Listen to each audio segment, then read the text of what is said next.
I want to talk about the statements in the prior testimony that you have provided in this case, Ms. Roberts. There's been several of them. The first time you told your story to law enforcement was on January 29th. Yes. Where did that interview take place? In my dining room. And who was with you when you gave that interview?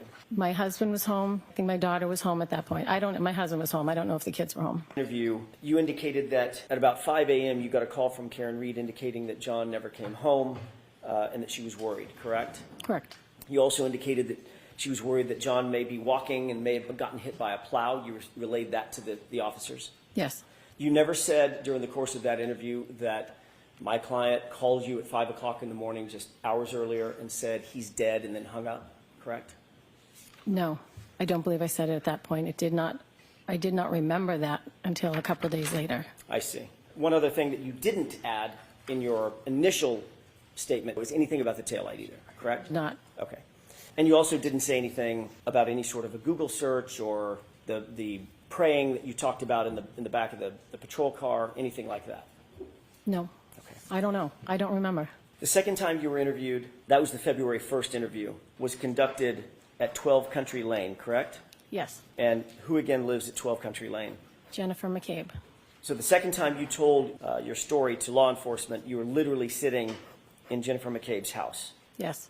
And you had met with Jennifer McCabe before your interview, correct? Yes. We were putting a timeline together. So you two were actually prepping for your interview, putting a timeline together, correct? We were putting a timeline together at the request of Mrs. O'Keefe. And Jennifer McCabe, was helping you with the timeline, and you were helping her with the timeline.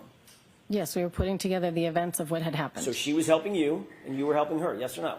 Yes. Okay. Obviously, that would help influence your memory, going Yes. over the event with someone else, correct? Yeah. So what's on that timeline, you would agree, is not completely independent, your memory.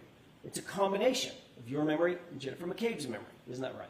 Yes. Did you ever become aware of text messages that Jennifer McCabe was sending to a group as she listened in on your interview? No, I don't think she could listen in. She wasn't anywhere near me. You weren't aware that or are you aware as you sit here that she sent a text message that said she's telling them everything, all the stuff? Sustained. The third time you told your story was later that night in a telephonic interview, is that right, with Trooper Proctor?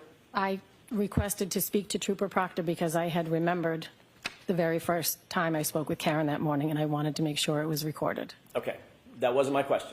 My question was, did you have another telephonic conversation with Trooper Proctor, yes or no? I think it was earlier that day. You were still with Jennifer McCabe when that talk